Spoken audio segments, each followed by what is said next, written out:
لام التعجب.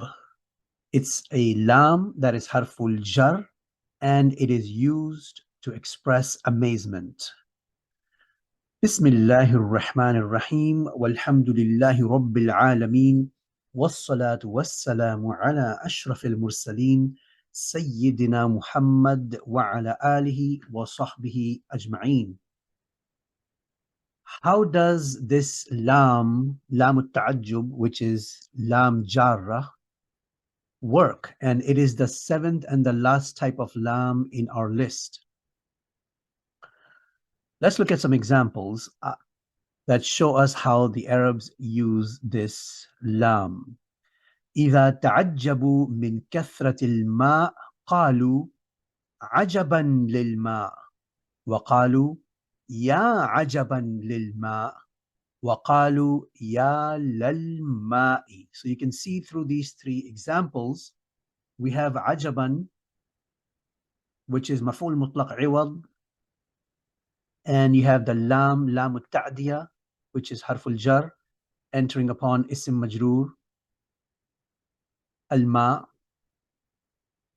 and then you can add ya حرف التنبيه before that to grab attention. What is tanbih? Tanbih is to grab attention. And you can have an expression without the amil. The ajaban is the amil for shibh al-jumla. And when you delete the ajaban, you make the lam maftuha. You say lal ma'i, you no longer say lil ma'i. Let's look at some i'rab details. First, ya is harfu at-tanbih. Okay.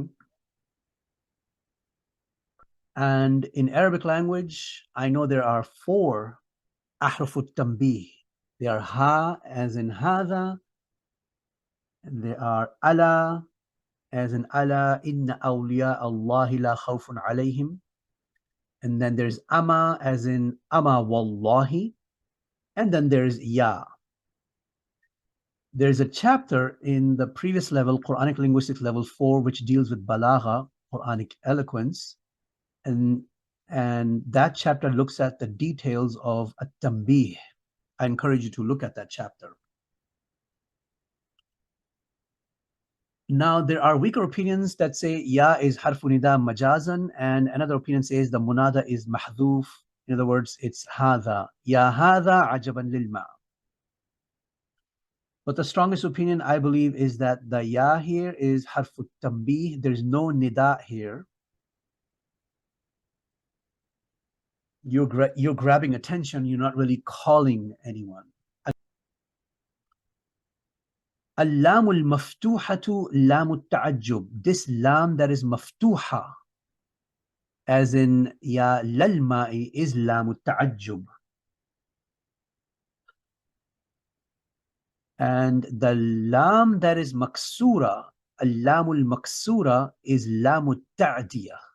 It's lam of al-ta'diyah. It allows the shibh al-fi'l, which is the masdar here, to acquire a maf'ul bihi, which is al-ma.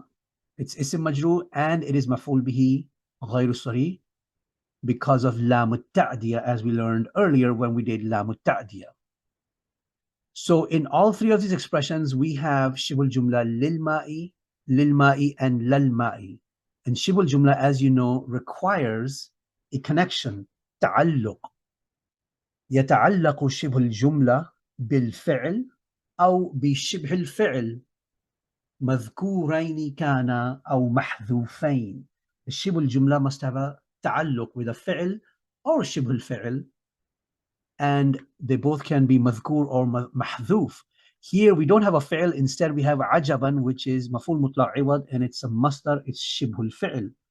So shibh al-jumla للماء أو للماء متعلق بمفعول مطلق عوض عجبا، وهو بمعنى أتعجب أو تعجب بحسب النية. So the word عجبا here can have two possible meanings. It can either mean أتعجب, يعني أنا أتعجب, I am amazed, or if I am around my friends and I want them to be amazed, in that case, it would mean تعجبوا. تعجبوا, be amazed with the quantity, the large quantity of water that I see in front of me in the sea or the ocean or the buhaira, lake or river. Now, if ajaban is mentioned, then shibul jumla is muta'alliq bi ajaban. But if ajaban is not mentioned, as in ya lal ma, then we assume that there is a mahdhuf here, which is ajaban. Okay? And that's what this is saying here. يتعلق شبه الجملة بمفعول مطلق عوض عجبا أو يتعلق شبه الجملة بمحذوف. What is the محذوف? عجبا, مفعول مطلق محذوف, عجبا. Okay? So when you see يا للماء and there's no فعل or شبه الفعل, no مفعول مطلق عوض mentioned here, then the متعلق of شبه الجملة is مفعول مطلق عوض محذوف تقديره عجبا. Now we're talking about maf'ul mutlaq a lot, right? Because we're saying ajaban. So let's take a quick look at this maf'ul mutlaq thing. There are 4 types of maf'ul mutlaq. We're going to switch to this chapter on maf'ul mutlaq in this textbook. 4 types of maf'ul mutlaq. I'm going to go through this very quickly since we've already talked about this before in both level 2 and level 5 here. If I say daraba zaydun khalidan darban, darban is maf'ul mutlaq mu'akkid. It's emphatic. It's doing emphasis, tawkid. If I say ضرب زيد خالدا ضربة, once, one hitting, أو ضربتين, twice, then that's quantitative because it's بيانا للعدد. It's called مبين للعدد. If I say مشى زيد مشية المتكبرين or ضرب ضربا موجعا, this is qualitative, meaning that I'm describing the hadath. مبين للنوع, نوع الحدث. The hadath of masha is mishyat al-mutakabbirin. So mishyata is maf'ul mutlaq mubayyinun lin-naw', and it usually requires a mukhassis such as mudaf alayh or na'at after it. And that's what we see here. Al-mutakabbirin is mudaf alayh, but in this case it's na'at. So the maf'ul mutlaq mubayyinun lin-naw' is qualitative. It tells you the quality of the hadath, and you usually require like a na'at or mudaf alayh after it. And there are other things that can also be added on to give it takhsis. You have to have a mukhassis after it.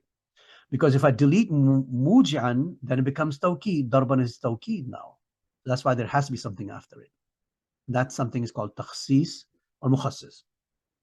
The 4th type, which is the point of interest for us, which is the one that we're interested in when we look at ajaban, is called عوضا عن التلفظ بفعله. So when I say darban, I mean idrib. When I say sabran, I mean isbir. So instead of saying isbir, which is the fi'l, I'm saying sabran, which is the maf'ul mutlaq iwad. Shukran, ay ashkur. Hamdan wa shukran la kufran, ay ahmadu wa ashkuru la akfuru. And this is the substitutive. Instead of saying the fi'l, I just say the masdar because it's more eloquent, because I want to focus on the hadath only without regard to the fa'il or zaman. Let's go back to our chapter at hand today, which is Lam التعج. So that was a quick refresher on maf'ul mutlaq iwad. If you need a more thorough refresher, I encourage you to go back to Quranic Linguistics level 2 and review and watch those video lessons. And then come back here to Quranic Linguistics 5, where you'll see more technical details and a more comprehensive treatment of the subject of maf'ul mutlaq iwad. So this right here is a very quick i'rab of the important points that help us make sense of these 3 expressions.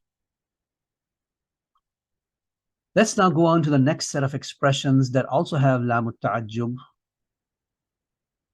وَإِذَا تَعَجَّبُوا مِنْ شَجَاعَةِ رَجُلٍ, bravery of a man. قَالُوا عَجَبًا لِرَجُلٍ شُجَاعٍ, أي أَتَعَجَّبُ مِنْ رَجُلٍ شُجَاعٍ.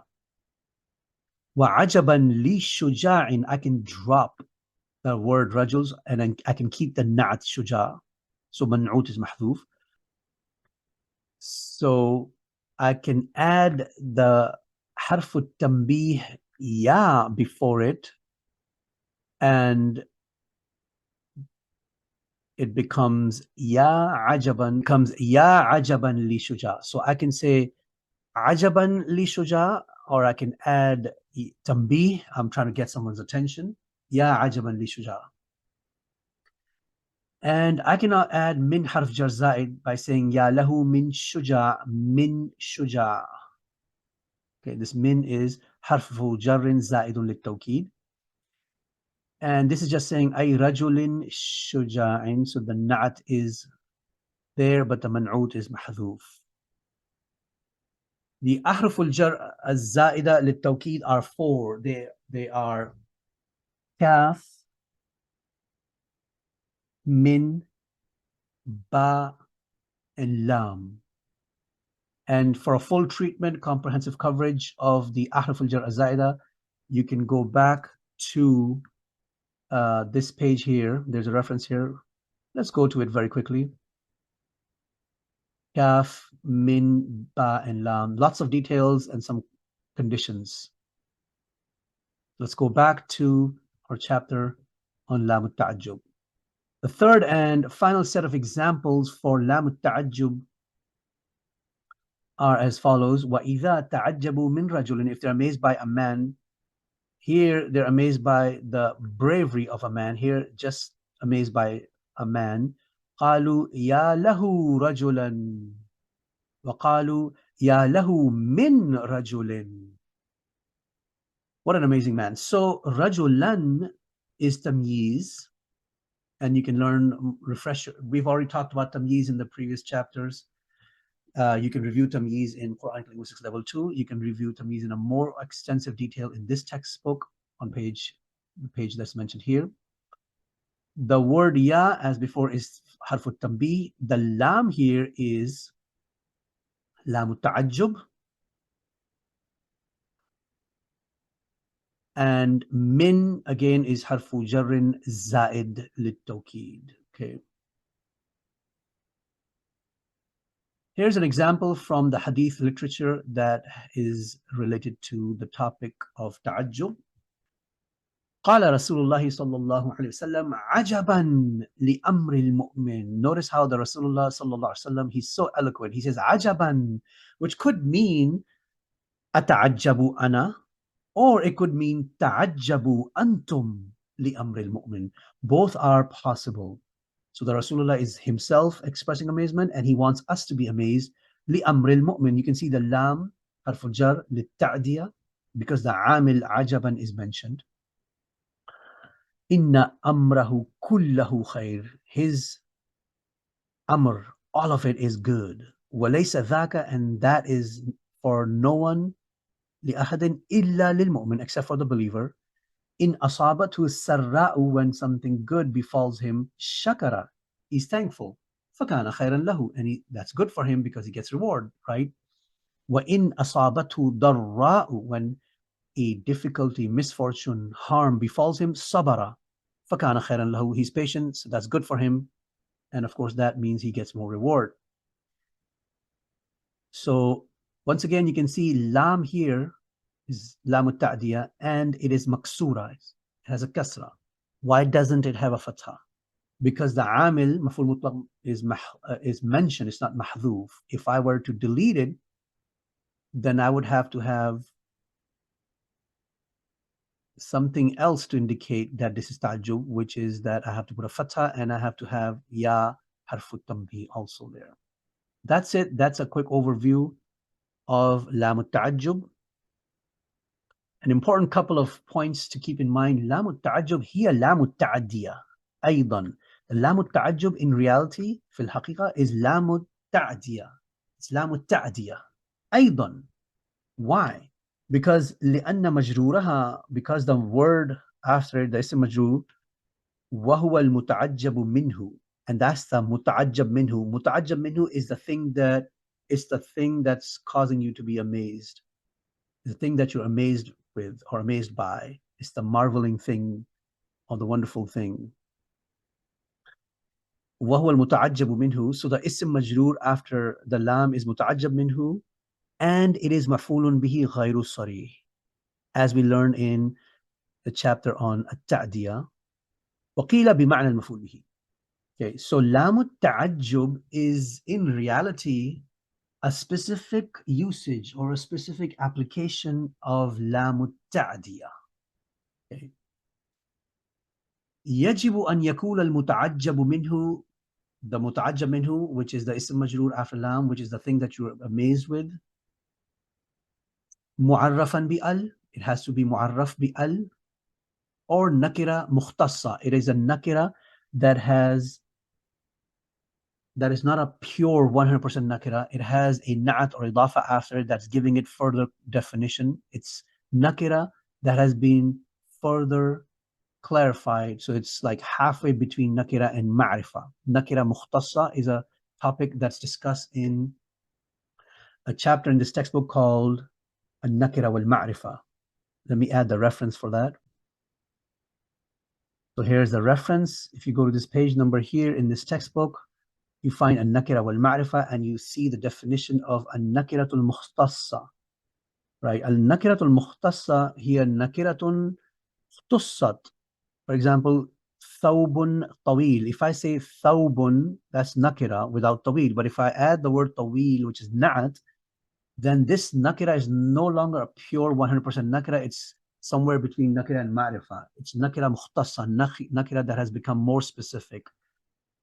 Similarly, thawbu rajulin tawil wa thawbun min tilka as-suq. There are different ways to do takhsis of a nakira until it becomes nakira mukhtassa. So Lam al-Ta'ajjub is a lam, which in reality is a specific type of Lam al-Ta'diyah, and it is maftuha. And the amil is mahdhuf, and you have to have ya lal ma'i. One last thing I wanted to point out, للتعجب أساليب كثيرة. For ta'ajjub, there are many styles of expressions.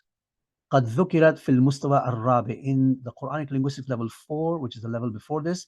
It's all about balagha, Quranic eloquence. You'll find many ways to do ta'ajjub. One of those ways is to use lam of at-ta'ajjub. والحمد لله رب العالمين والصلاة والسلام على أشرف المرسلين سيدنا محمد وعلى آله وصحبه أجمعين.